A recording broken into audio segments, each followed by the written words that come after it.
kailangang linisin from top to bottom ang DPWH.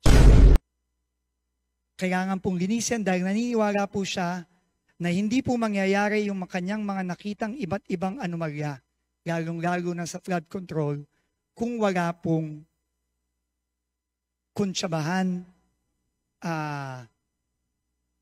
pagpapayag o pagkukonsinte ng ibang mga opisyal sa loob ng DPWH.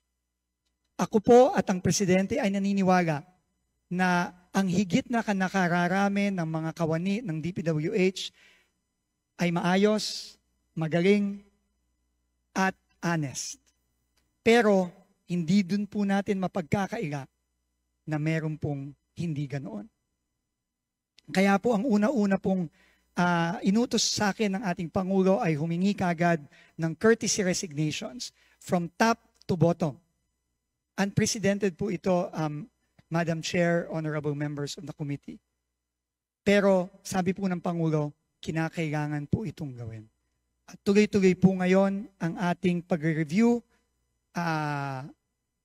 ng buong organizational structure ng DPWH without necessarily compromising the work that needs to be done and that needs to continue.